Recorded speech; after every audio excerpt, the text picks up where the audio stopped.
Welcome to Go Behind the Ballot, a podcast where two Texas moms go on an educational quest to demystify Texas politics.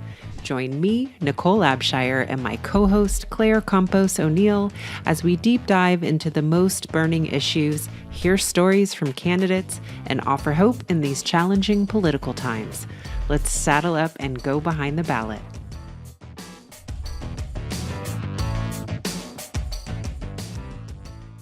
Hey y'all, welcome to this episode of Go Behind the Ballot. I'm Claire Campos O'Neill. And I am Nichole Abshire. Thank you for tuning in. This is our food insecurity series, and we are continuing the conversation today with Rachel Cooper and Curtis Hills from Every Texan. So I was really excited to talk with them, and I was just sharing with Nichole. I don't think I realized that Every Texan is a think tank. I thought of them more as an advocacy group, which they are. They're also like an engagement arm in this like political world. But it was so great to learn more about their organization and the work they do around food insecurity in Texas. As a matter of fact, we reached out initially to Curtis because we found this article that he wrote called "Changes to SNAP Benefits Will Worsen Food Insecurity in Texas, but Help is Available." And I was like, ooh, someone who knows specifics about SNAP in Texas. This is great. So we reached out. And then because Curtis is a little bit newer to Every Texan, we were like, and let's have Rachel come in too, because she can bring some of that history of the organization. So their specific titles is Rachel is the Director of Health and Food Justice, and Curtis is a food policy analyst. So Nichole, what are some of the things still ringing in your head after our conversation? They both occupy such interesting lanes, and both perspectives are so important and fascinating. And I really appreciated the information that they brought. And specifically, one thing that sticks out is when Rachel was talking about what it's like for working families and for working Texans, and how policy decisions, for instance, specifically around our minimum wage, affect people, what that really means for their paychecks each month or each week, however they are paid. And it really brought it home in a way that I think I needed to hear. It was such a great reminder. And Curtis also, like when he talked about SNAP for college students, that was just a perspective I had never heard nor thought of before. And then the implications of that really made my mind start racing. So they both have such important pieces to bring. So I'm so glad we had both of them. Yeah, totally agree. And I feel like in this series, what we've been hearing over and over again is like the root causes of food insecurity or poverty, but we haven't really filled in that blank. But I feel like this conversation started to go there, and that was really helpful to connect those dots and be like, people are in this situation because of this. We have these programs because they need assistance. But if we had different policy, maybe we wouldn't need these programs or wouldn't need them to the scale that we need them. And it came back again, as we've heard this in our podcast, that these are political choices that have us where we are in this moment of time. And our landscape could look different in the future if we make different political choices. So again, appreciated them emphasizing that part of the conversation. So check this episode out, y'all. It's a good one. Hey, everyone. Thank you for tuning into this episode of Go Behind the Ballot. We are really excited today to be talking with Rachel Cooper and Curtis Hills from Every Texan.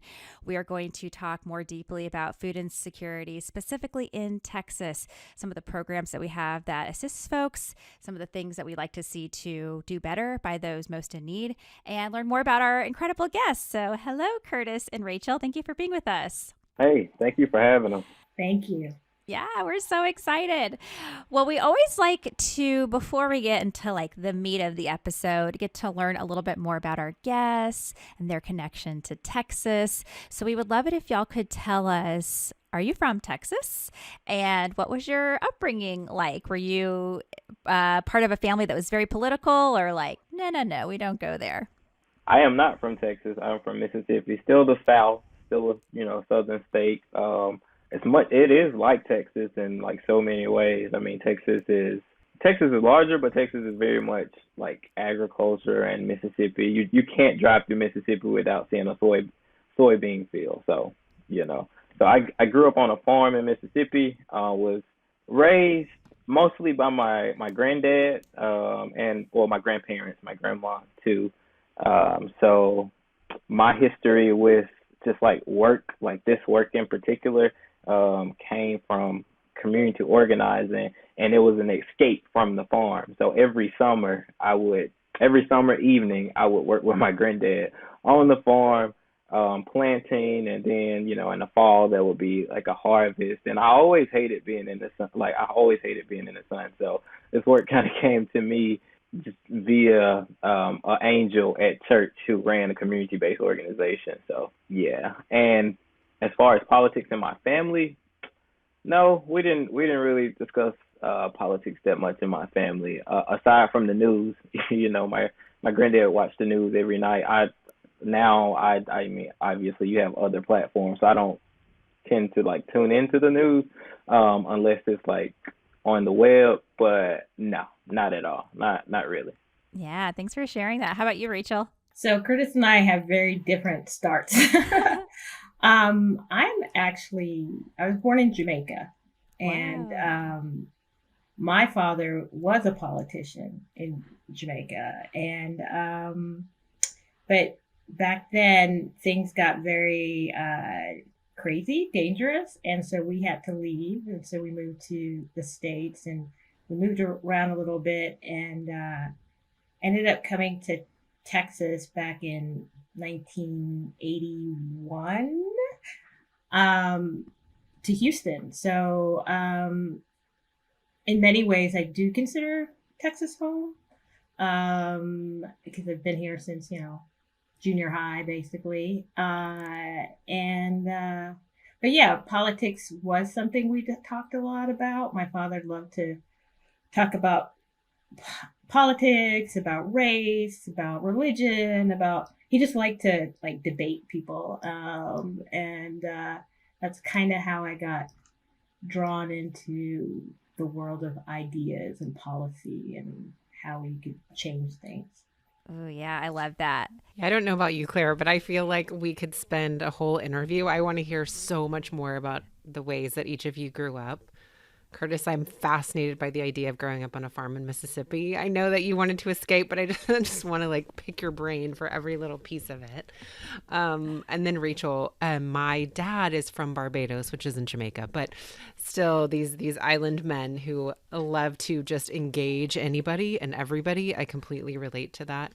There is no place we can go that my father isn't going to somehow, it's almost like he makes friends, but he just cannot help himself. He is always engaging someone in something. Like the last time we went out to dinner, this is such a ridiculous story, but he can write in Sanskrit. And so he insisted on writing our waiter's name, but then also it turns out the waiter's girlfriend also worked at the same restaurant. So he called her over. So by the end, my dad is writing on these napkins and talking to them about the languages he's learned. And I mean, there's something about people from the West Indies. So anyway, just had to share those little tidbits. That's great. Your dad would have been a natural politician, just like, come on, folks, let's have a party. Absolutely. That's great. Well, I would love to ask y'all about Every Texan and if y'all could share what the mission is of that organization and how you got connected with Every Texan.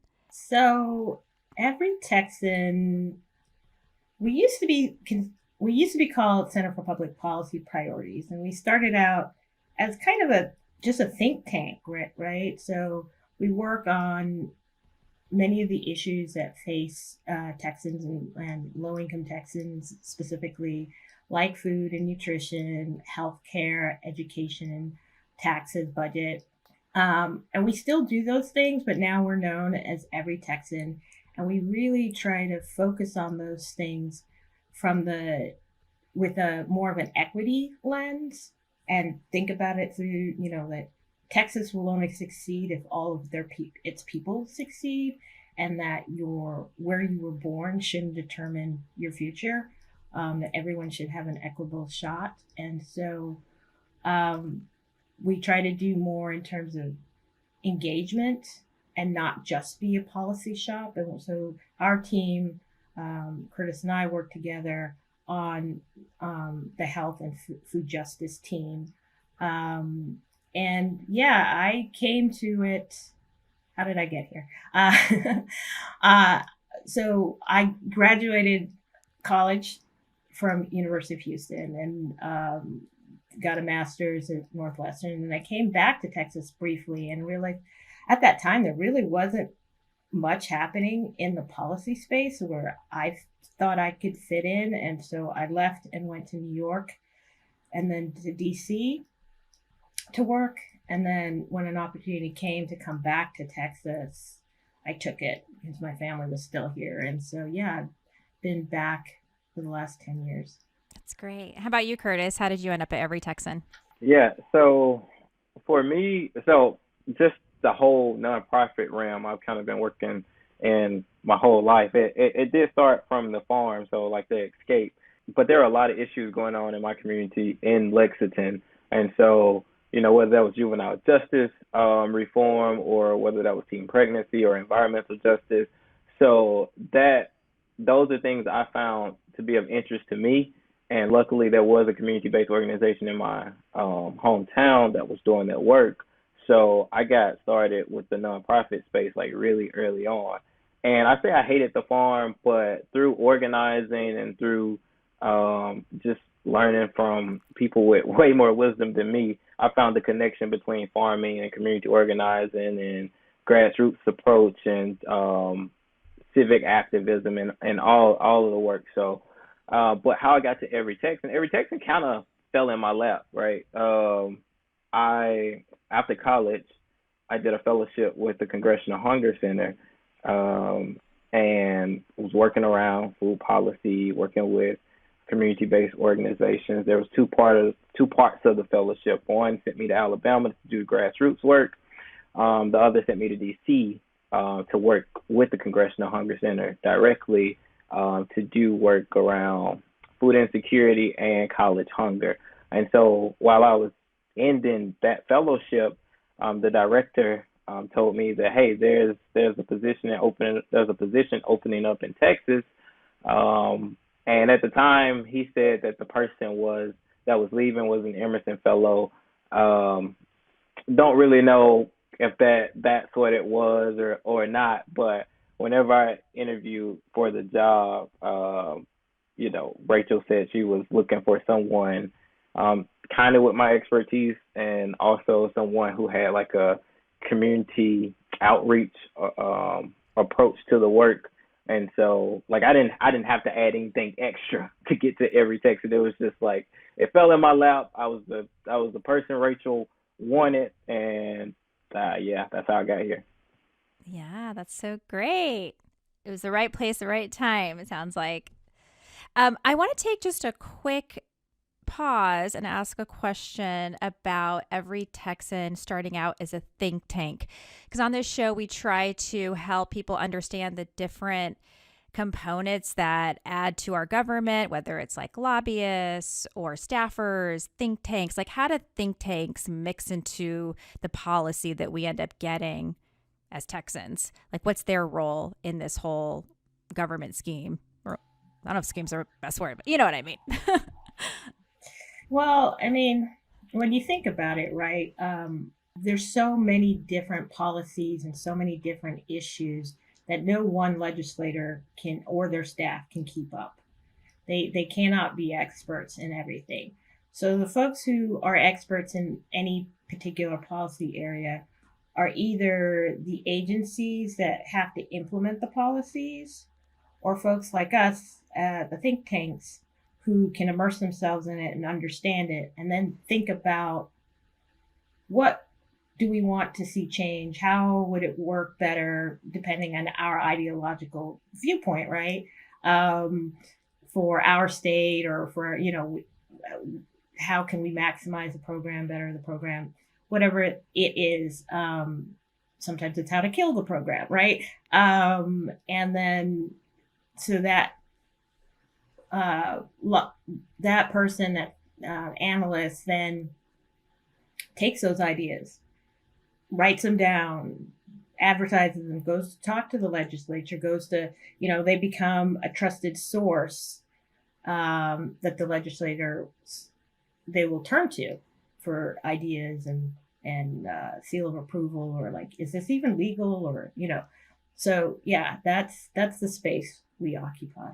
And Claire, to follow up, I think it might be wise if we also just touch on how think tanks are funded. I think that it could be a misconception that they're government funded, but they are not, correct. They're typically nonprofits that are funded by donations. Yeah, yeah, we are completely funded by grants and donations. So we don't accept government funds, which allows you to then be a voice that can say, this is wrong, or we disagree. Where we don't have to. We work with a lot of organizations, partners, some of who do have government grants. Say they are do the outreach for a program or whatever. And sometimes they are restricted in what they can say because they have a contractual agreement with a government agency. We are more independent, and so we can say what we think needs to be said, and without fearing retribution to our budget. So yeah, it's a mixture of donations and grants from foundations and others. Yeah, that's really helpful. And before we move into food insecurity, can you just tell us about the lens that Every Texan is seeing policy through? Like, what is, I guess, like the tenets that y'all abide by that help guide the policies that you're proposing to legislators? Why are like Curtis seeing as you, or they like, how do you just feel we do that? Like, you stepped into Every Texan in the last year or so, and how do you think we do that?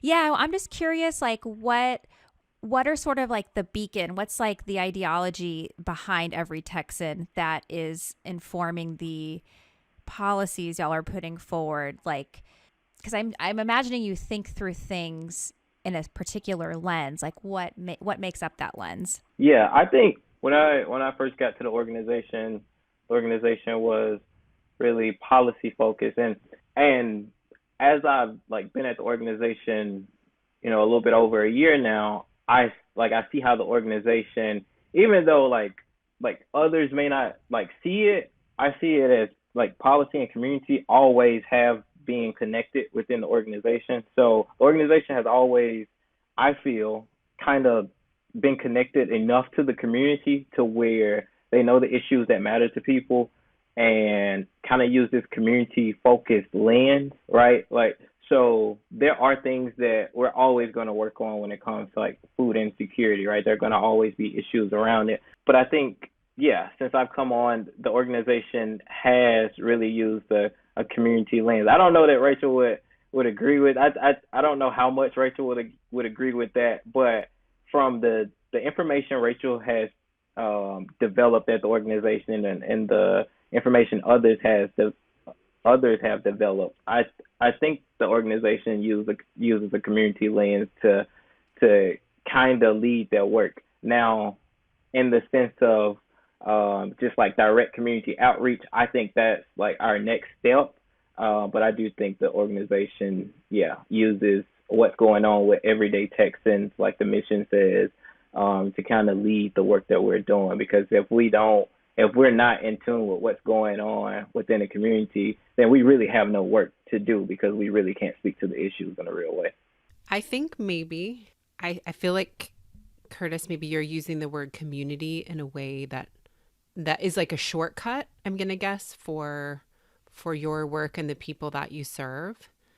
But I wonder, like, it feels as if we're talking like working class Texans, people who maybe don't have the same advantages in terms of generational wealth, or like I feel like there's maybe some code for community that we need to crack a little. Like if you had to really kind of break down what community means to you and who those folks are, what do those everyday Texans look like? Yeah, so for me, the everyday Texans are the folks that aren't making like six figures, right? The everyday Texans for me are the folks that are very much working class people who are keeping the economy going, right?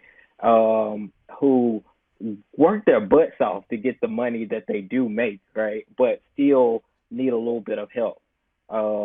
And so when I speak to community, I don't know that I'm just talking about a low income folks, but I'm talking about folks that, if it wasn't for them, the economy wouldn't keep going. I'm talking about like the folks that work at your local grocery store, or someone that just works in retail, or even the person who does like landscaping, like the folks that are really doing what I see as essential work, that is, a lot of times like overlooked. Um, yeah, I think those are the common folk, right? I see Texans as people like me, people like my granddad, and the people that I grew up around. That's what I see. Yeah, thank you for that. I think that helps paint a picture of who we're talking about and who y'all seem to be mindful of in your work. So I'd love to transition into understanding food insecurity. Nichole and I had been learning that 1 in 8 Texans is food insecure, which is kind of mind blowing. I'm like, that's a lot of Texans. And we also know a lot of these folks have jobs and they're working, but they're still living on that razor's edge. So why are so many people going hungry in Texas in spite of the fact that they're working and have full-time jobs? I think it's kind of embedded in what we were saying. It's like they're the everyday essential Texans, but they're also underpaid Texans, right?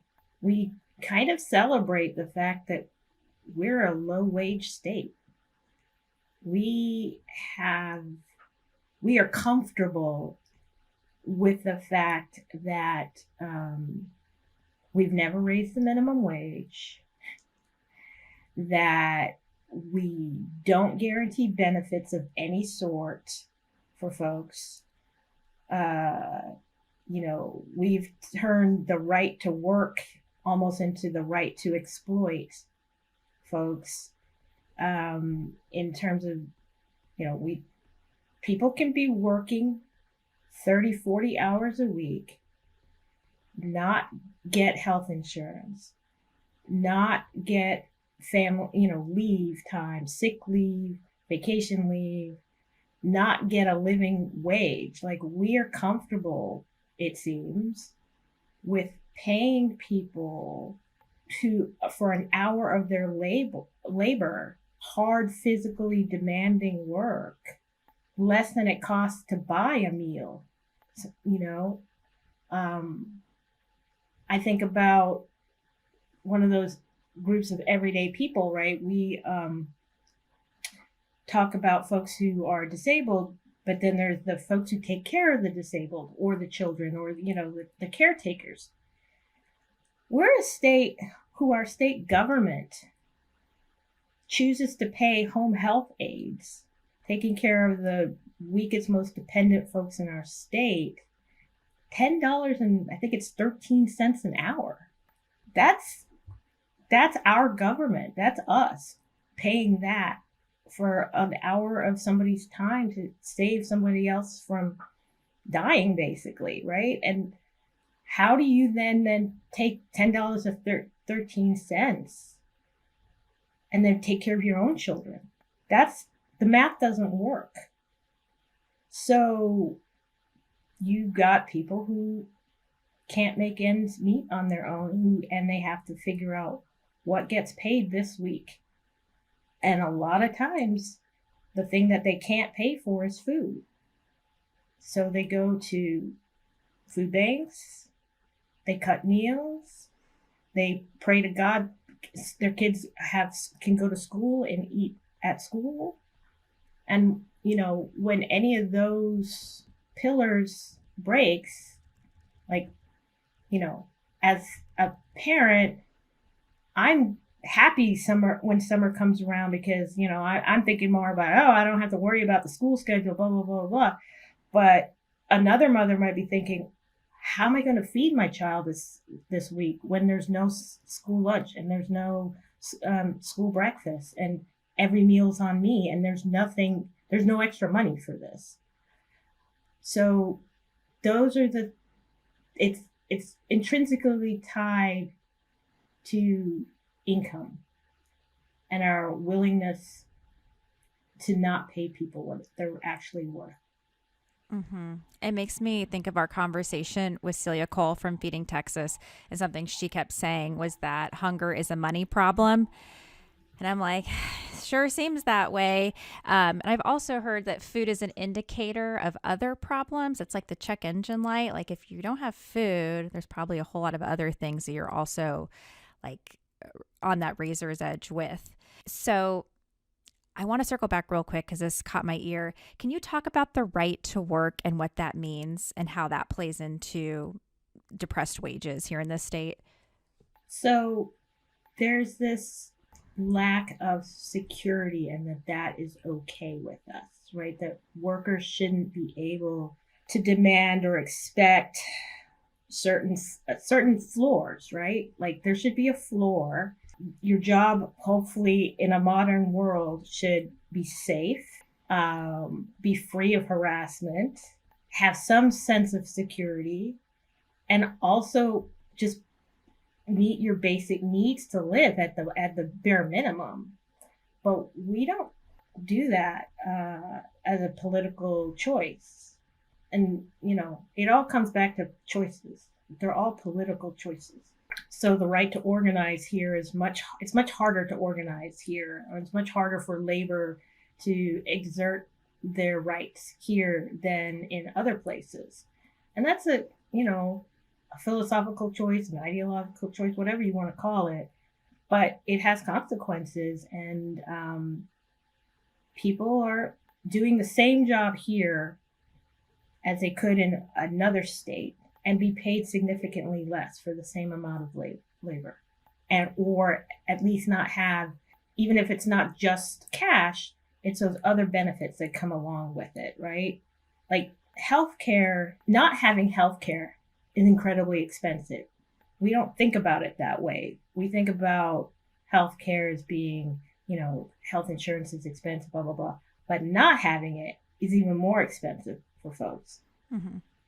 So when you don't have any kind of safety net and you don't have any kind of health care, what to you and me, like my child trips and needs stitches, that is bad. And, I have to take her to the doctor and whatever. That bill is not going to break me. Someone without health insurance, that bill could definitely break them. And it definitely could take away their food budget for the rest of the month and more. It's also much more likely to ruin their credit. Once you have bad credit, everything else in life becomes more expensive.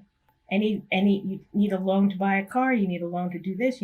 There are a lot of jobs who won't hire you if you have bad credit, right? They're all linked together. And so families don't see these as separate things. They feel them because they're all interconnected with each other. And once you are stuck in it, it's really hard to pull yourself out. If I can chime in to what Rachel's saying, I all of this can be changed with policy, right? And it's not, oftentimes what I've learned since being at the organization, it's not that like the policies aren't written in a way where change can be made. It's kind of the opposite. It's like they're written in a way that, well, sometimes they're written in a way that, yeah, this makes total sense, but lawmakers aren't really like utilizing the policies that they even write to like the full extent. And one of the things I think about is inflation, right? And how our policies now currently aren't an indication of our current economic conditions.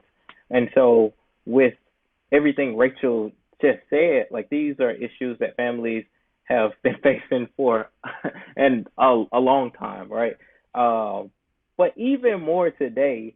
And so every issue Rachel just mentioned, and my feelings are that they're getting worse because the policies aren't a reflection of where we are today. Like Rachel mentioned, people making $10, $9. Look, I see memes all the time about the price of eggs. And so, we're talking about the price of one food, let alone a whole a whole grocery list full of items you would need for a household that people just aren't getting. Yeah, it's really unbelievable. Yeah, Nichole, what are your thoughts? Well, I think I really want to highlight that because this keeps coming up for me. And I think it's surprising that it's a new thought that I'm having since we started this series, but the idea that this is a political choice. I think that it's really common for folks who aren't living on that razor's edge to kind of engage in what, if you've listened to our Adam Johnson episode, is like this oh dearism, like, oh dear, how did this happen? Just this kind of idea that these things, either you don't know that they're happening or it's not in your face, so it's not something that you are aware of or paying attention to, or when you're made aware, you sort of think, oh dear, well, I don't know, and not recognizing that this is based in political choices that are being made and that it could be different. I think I just like really want to keep hammering in on that this isn't something we just have to accept because it's just the way it is. That's not true at all. We can make very different political choices. We can engage with our lawmakers and politicians in ways that they feel accountable and responsible to the people that they are supposed to serve. And that, it just, it drives me crazy. Yeah, well, it also makes me think of an interview we did with Dr. Lori Green, and she talked about how activism never stops. And when it does, that's when retrogression creeps in, that we have to cultivate this all the time. Otherwise, we backslide and backslide. And just even thinking about the minimum wage, I forget, like other states can have higher minimum wages than the federal one. I mean, when was the current minimum wage established? Because it's $7.25 an hour right now. Was that like in 1990 something? Yeah, that was back in the 90s. That was like Bill Clinton when the current one was set. So and we choose to stay there, right? Other states, it's $15 an hour. Many states now even tie it to inflation, or so it automatically increases. These are all choices that we've made. Or we've made the choice that cities, which are traditionally much more expensive to live in, can't set their own levels, their own minimum wages. Cities can't set sick leave policies to require employers to have an option. So like, someone gets sick and they have to come to work and spread their germs because they can't afford not to miss, to miss work because they don't have a fallback of sick days like, folks in white collar jobs have other folks. It's those are all choices, right? We tolerate. Right. So, Rachel, I'm trying to remember here. So there were cities in Texas that tried to implement policies like you're talking about, paid sick time off, and the state said, no, you can't do that, right? Is that what happened? Right. Okay. Yes. Yeah. I know we don't want to go too far down this trail. But... they took us to court. They took to court to say that we couldn't do it. But it's based on what ideology and what works for certain people. Yeah. What we tolerate. Yeah, I just wanted to pause on that because that is a good illustration of a political choice that the state chose. Well, the cities tried to choose one thing and the state chose another. And this is where we are now because of those decision makers. Okay, so I'd like to get back into food insecurity and the particular programs we have in place to assist people who need access to food. So Curtis, can you tell us about SNAP a little bit more and what are some of the qualifications people have to meet to be eligible for SNAP and some of the changes that have happened since the pandemic? Yeah. So SNAP is Supplemental Nutrition Assistance Program. Sorry, the A was escaping me for a little while. But it's essentially a program for low-income folks who need supplemental nutrition. Right? You don't, to be eligible, there are income requirements, and so you may not meet some part of the federal poverty line or what's listed as the federal poverty line. It's different. It varies. So I don't really want to speak on numbers, but the program is to assist families, and it's really the application process for the program can be a little difficult and complex for families. So that could, say you apply and you really don't know how to fill out the application, or I don't know who to call for assistance, then I may not apply for the program. Or say what's currently going on is, emergency families were getting emergency allotments, throughout the pandemic. And for a lot of families, that was something that was, needed before the pandemic. And I'm not going down a rabbit hole. I'm just like spelling out the problems at this point. And so on average, families are losing $211 in Texas. And like, I think about my own grocery bill, right? I'm like, I work out and like I need to fuel my body. So I think about a family of, maybe you have one kid, maybe you have two kids. $211 goes a long way to making sure that not only you eat, but your children eat. And so, families lost that. It stopped in February. And then you have things like, PEBT, that all these programs align together. And families were, receiving PEBT benefits, that's pandemic EBT, right? And in the state of Texas, families have been sent out claim codes and just ways of collecting their benefits from this past summer. And when families receive that, then that's it. When if a family's claim code has expired, then that family has missed out on $391, right?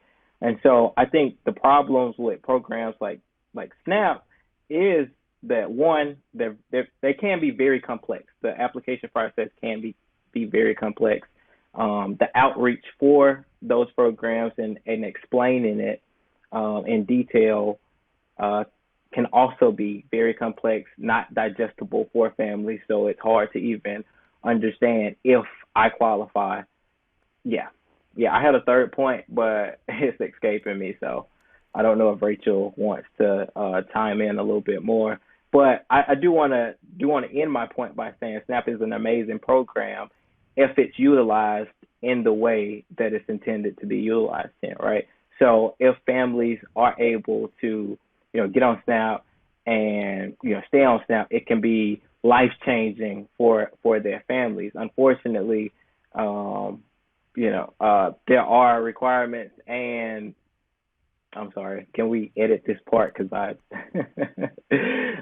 I'll just let Rachel go into it. Yeah, I also want to ask about work requirements, because my understanding is that work requirements have changed. Like maybe I think they were suspended during the pandemic and now they're coming back, or where does that stand? Or are there debates about them coming back? Because I'm not really clear, and I feel like y'all know about this. So, yeah, work requirements. Under federal law, there have always been, or have been for decades, work requirements for SNAP, especially for adults. It's a special group they call able-bodied adults without children. Basically, it means you don't have children living at home and you're not physically disabled. Now, we know that there are a lot of folks who have issues and can't work full time, but also can't get diagnosed as fully disabled. So whether or not they're able-bodied is not always, really true. But during the pandemic, those work requirements were halted. So because under the typical rules, those folks could only stay on SNAP for 3 months every 3 years unless they were meeting at least 30 hours of work in Texas. Even though, like I said, they're not always really able to hold down 30 hours or find 30 hours of work, right? So people would constantly get kicked off. People assume that if you see somebody who's, say, homeless or whatever, then they're getting SNAP, but usually they're not. They're not eligible. They can't meet the work requirements. They can't meet a lot of the other issues that and requirements, and so those folks fall through the cracks. That those pandemic relief measures are all ending in May, and so work requirements will be back. And so there will be people who struggle to keep the food on the table. There will definitely be people who will be pushed back into the emergency food system because they can't rely or keep on SNAP or keep their benefits. I do want to chime in a little bit to talk about something that, when you mention SNAP, when people mention SNAP, they usually think about just adults receiving SNAP. But I do want to take the time to plug in college SNAP, right? Because when the pandemic ends, when the PHE ends in May, then college students are going to be affected by this too. So, while the pandemic was going on, students had certain exemptions. And those exemptions were, they had to have an expected family contribution of 0, and students had to be eligible to participate on state or federally financed work study, right? That's all you had to do that's all you needed during the pandemic, and you qualified for SNAP if you were a college student, right? But now those requirements, those exemptions are going to be no longer, and you're going to go back to essentially what looks like pre-pandemic requirements. So just to list out a couple, are you under the age of 18 or 50 or older and enroll full or half time as a college student at a college, university, or school, right? You have a physical or mental disability. You work at least 20 hours a week in paid employment, participate in state or federally financed work study program, participate in an on-the-job training program. Those are not all the requirements that students will have to meet, but students will have to meet one of those requirements to be eligible for SNAP. And so when we talk about SNAP, I don't just want it to look like just a family issue or a household issue. I also want to highlight that it very much is a way of making sure that students can also eat. So, these students are going to be the next people rolling into the workforce. And unfortunately, sometimes students have to pick up jobs in college to feed themselves. And so, this not only hurts just, adults and children, right? This hurts other young people too. There's another set of young people this hurts. So I just wanted to plug that in. That's such a great point too, because if we're talking about, I'm thinking about the bootstraps conversation with Lawson Picasso and the idea that if we want people to have opportunities to keep moving up the ladder, whatever that ladder looks like, that is such an excellent way of empowering people to be able to build an education that can help them get, higher paying jobs. But if they can't afford to stay in college, by providing some benefit in terms of being able to eat, like that, of course, is disproportionately going to affect a certain population. Yeah, well, what I'm thinking about this conversation regarding the pandemic and the experimentation that happened, like suspending requirements for certain programs, like, did we not learn? Was it ever like, oh, we suspended these programs and actually people benefited, so let's just like do away with these requirements? Why are we like so quick to be like, okay, time for the requirements back? Is it like that we don't want to spend the money? Like, what's behind that? It goes back to the political choices, right? And the ideology. We know it worked. We know we ended hunger or kept hunger in check at a time when record unemployment, record need, where you literally had mile-long lines at food banks.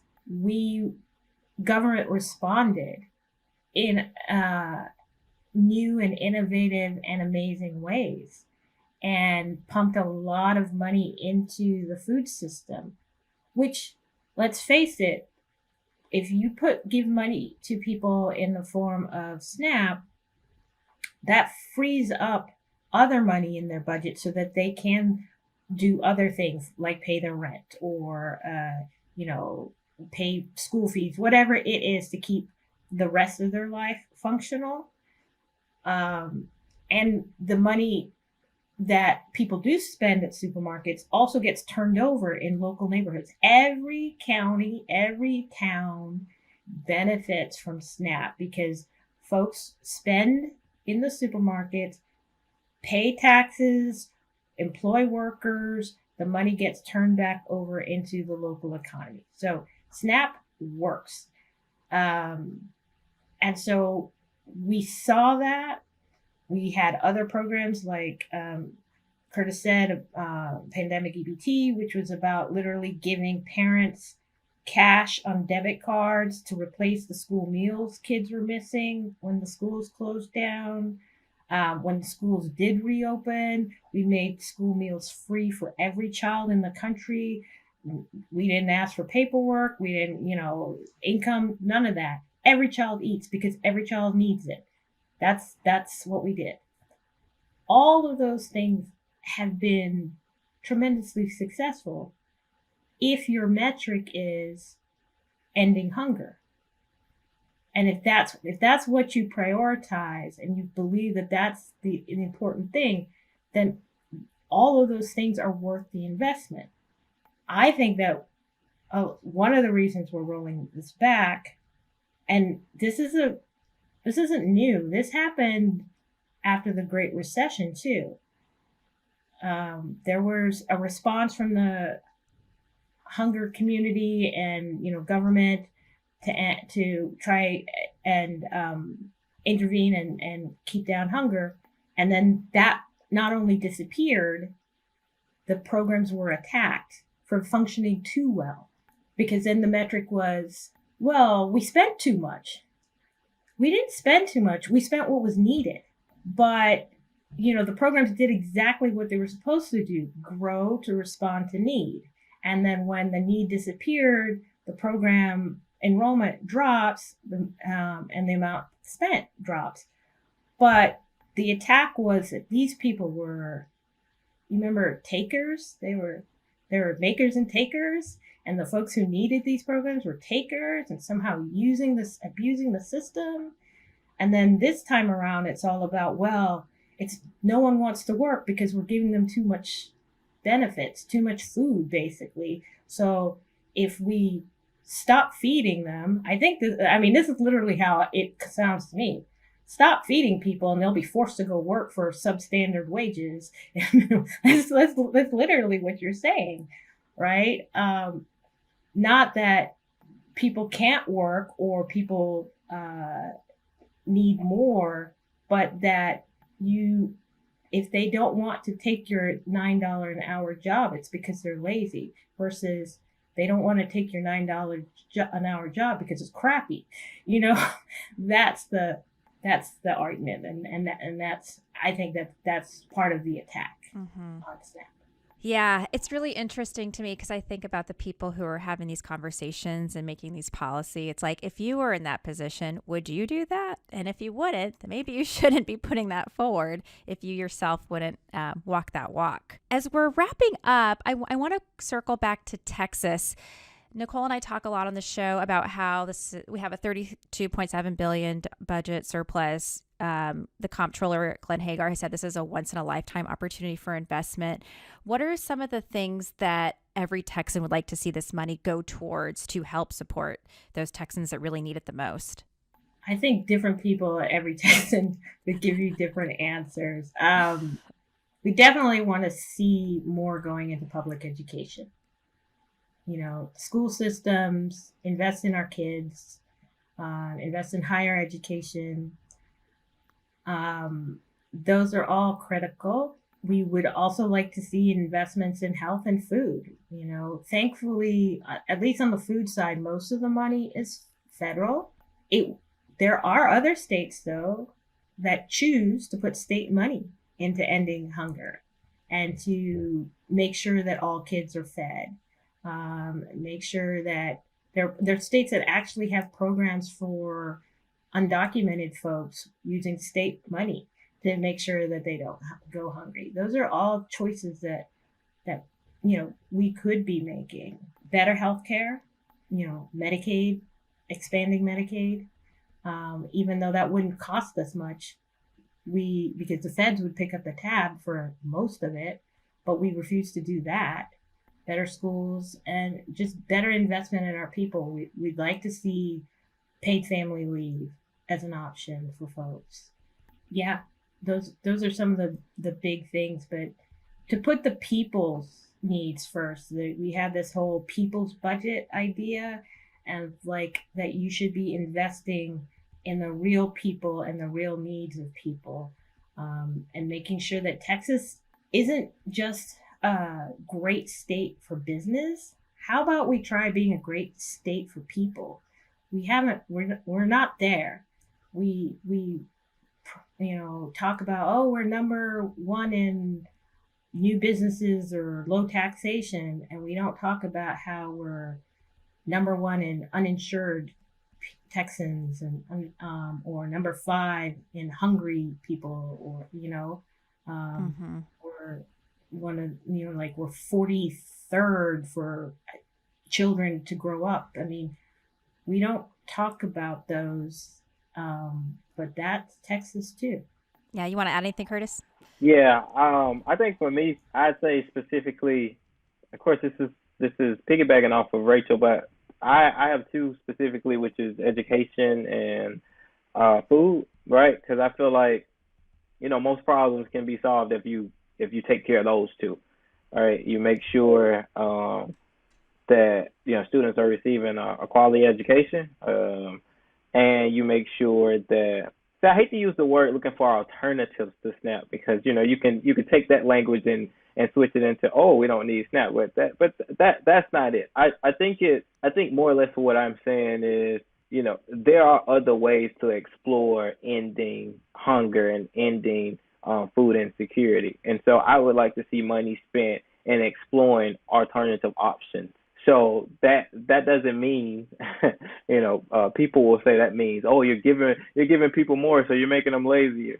But as Rachel pointed out before, people are working for $7, $8, $9 an hour, and so they're gonna need the program regardless. We're trying to put systems in place where no one is hungry, so that means no one needs these programs. So I think figuring out ways to make sure people are fed is one, but I think also pumping money into education and making sure, one, that folks know what healthy food is, but two, folks can go out here and get jobs and careers that pay them well, so that when we talk about hunger, it's no longer like a real conversation. It's more of a like, oh man, like I could go to the store and get this food. It's more of a choice. I would say it like that. Like, I have enough money to go get food.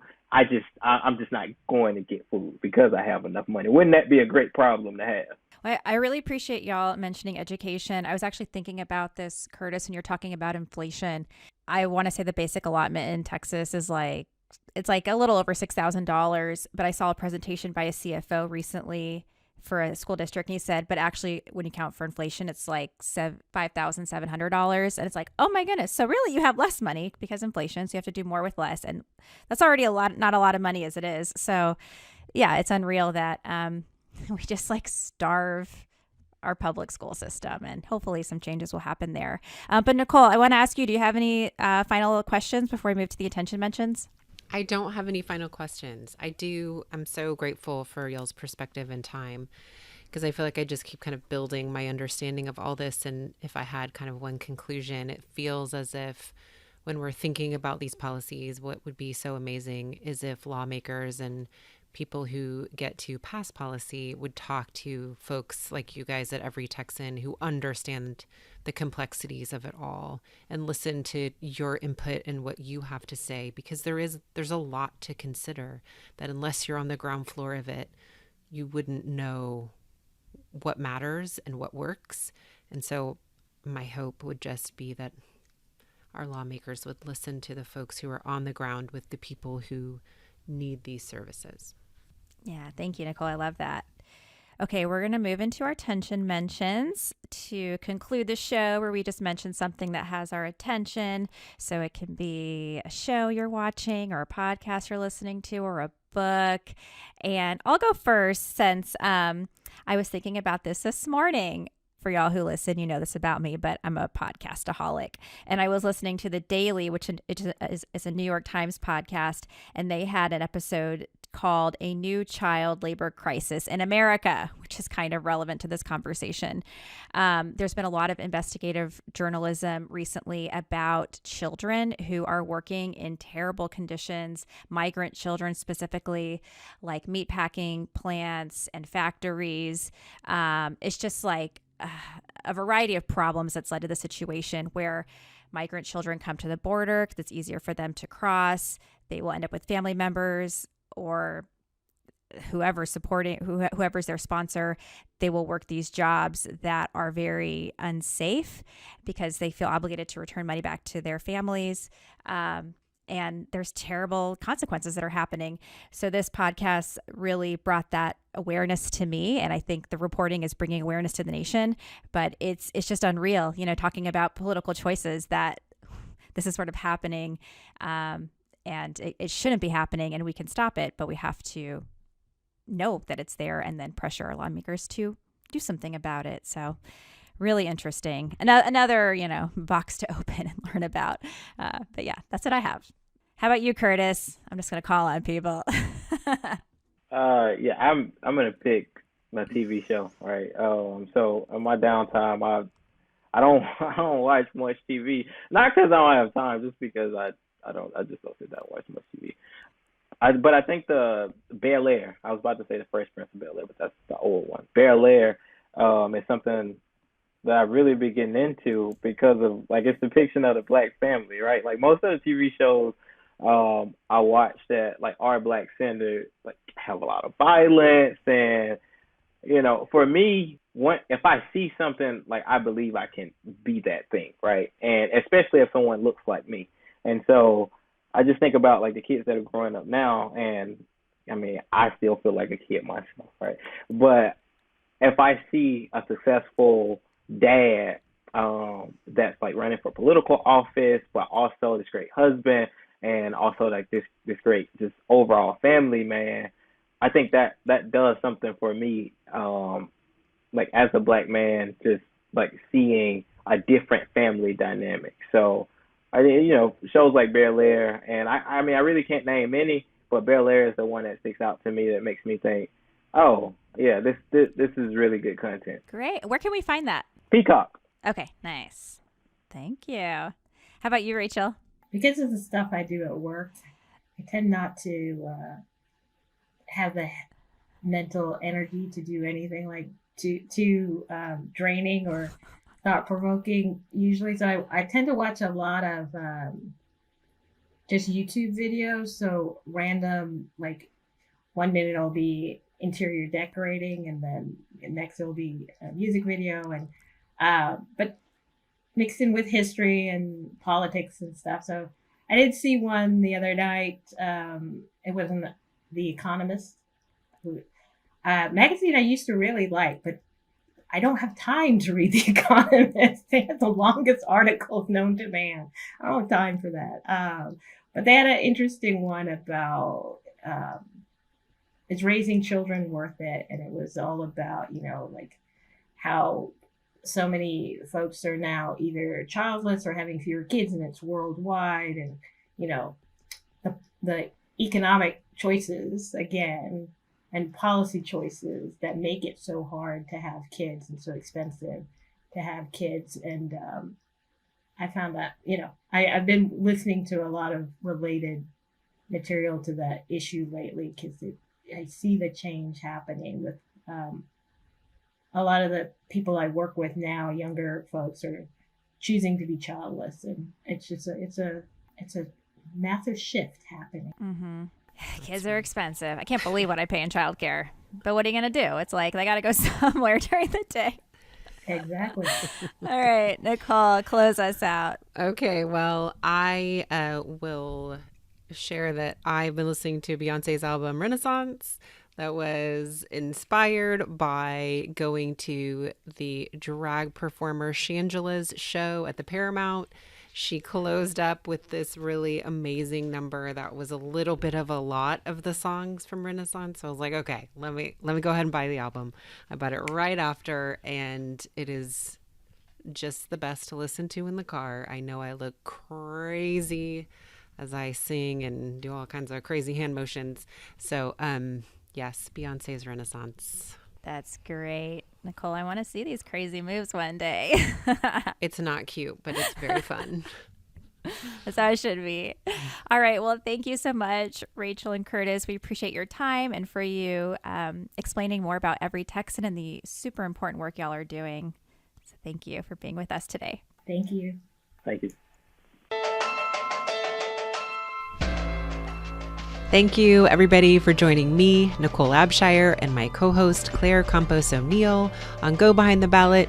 Hopefully, we've demystified some little portion of Texas politics, and we hope that you'll do more with us. Check out our website at www.gobehindtheballot.com, where you'll find links to all of our social media, and you will find our community. Let's join together and do more. We hope you'll let us know what is working, and we hope you'll join us next week. Thanks, everybody, and have a good one.